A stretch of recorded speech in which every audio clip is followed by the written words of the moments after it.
You guys like the new setup? I know there's like no feasible way you could like reply, but I spent a while on this. Had to sell my marriage to Mephisto just to get something colored, but we're here. Anyways, Deku kinda sucks.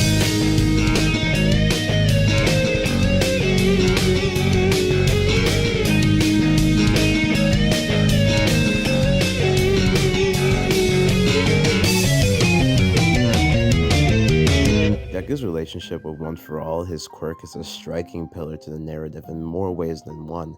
When you have a story about how necessary a collaborative environment for childlike characters to grow up in is, the main character's superpower being a culmination of centuries worth of collaboration is certainly a great metaphor, I would say. How that quirk manifests itself throughout the story, however, is undercooked to say the least. The main reason being, One For All was a quirk we simply stopped learning about alongside Deku. Instead of an intricate learning curve that requires persistence and patience, it's now a device solely used for shock value. Would it really have been hard to simply have our adorable float training session happen before the war? Or have training dummies in the form of antagonists help us get a grip of Smokescreen and Fajin once our solo Deku arc started? I know these are very simple abilities, like one is just farting, but kicking is also a simple ability. Punching harder is a simple ability. The great thing about upgrades like Full Cowling and Air Force is that they are simple abilities, simple upgrades, straightforward epiphanies that we had while Deku had them himself. What makes this a little worse is the people Zuko should have that collaborative dynamic with are people we're not really intimate with. This isn't to say we need a big golden age arc or something, or a big flashback for each of the users on One For All. I mean, I'd love that, but that could easily be done in like an OVA or a one-shot. Rather, I think context would do wonders to make them feel like characters. We don't really receive any intrusive looks into the past of these One For All users, nor do we get any real commentary from them. It's confusing because a good number of these users have lived through the same thing as Zuko is currently living through, but they don't really speak on it much, aside from little comments here and there. Heck, on the other side of the spectrum, there are some users who would even blame themselves for how society currently is.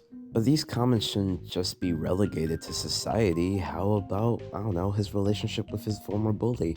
His current love? His insecurities? His striking similarity to the grandson of one of the vestiges? Like, I feel like Nana Shimura should have the most to say, you know? One For All as a quirk has just been sort of a weird mix of not only being a plot device, but a MacGuffin, which, I mean, there's nothing wrong with that, but the potential to make it its own character has sort of gone by the waysides. The only thing we had to look forward to after Dark Deku ended, because, you know, that arc ruined everything, was the reactions the students would have had to One For All. Secret he kept for a year, lying to them for such a long time. And even this was short-sighted, leaving no introspection from anyone on the subject.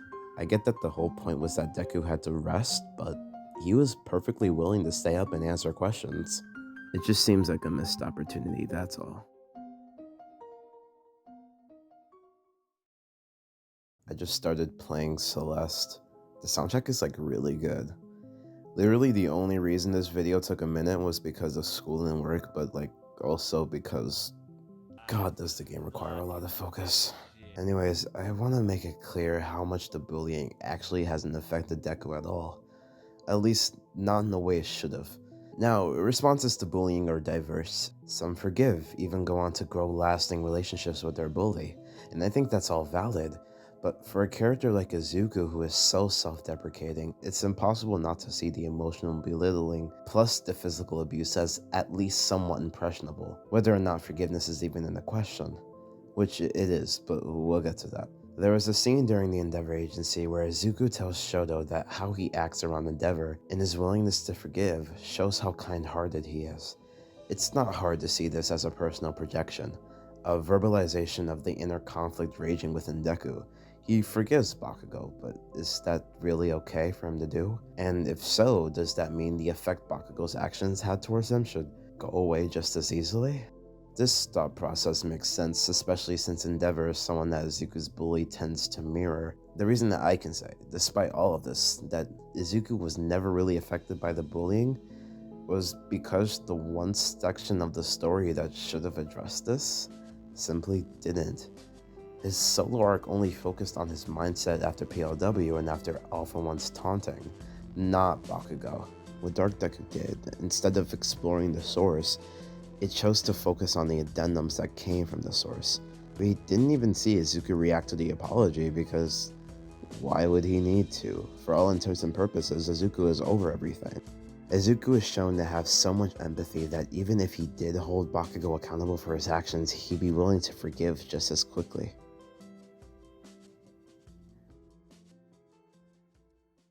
His dynamic with other characters freaking suck.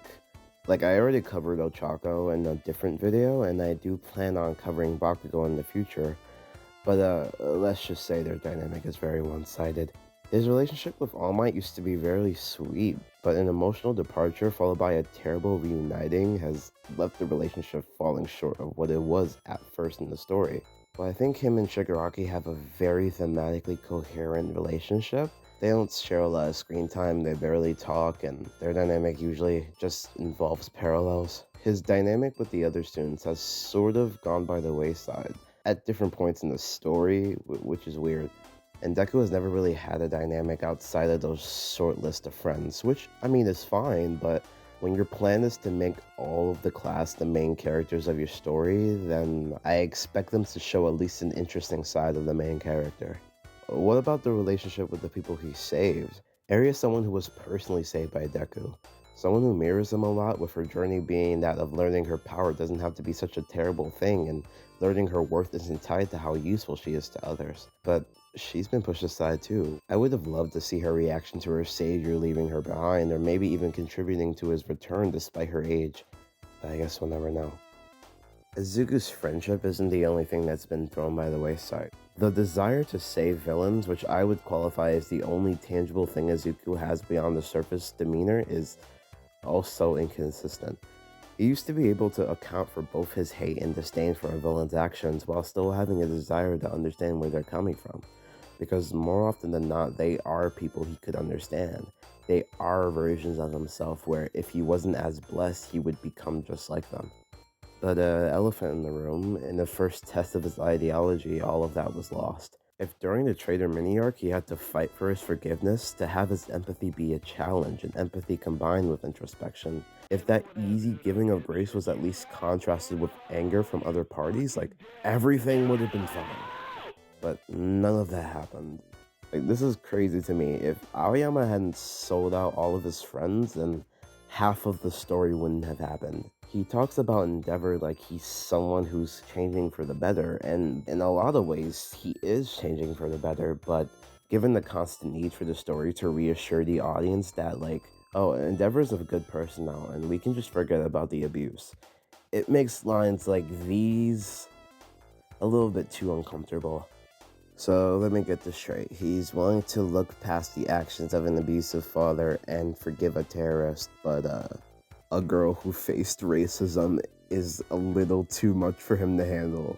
Okay, if that's the case, I can't wait for Deku vs. Shigaraki to happen. That is going to be hilarious.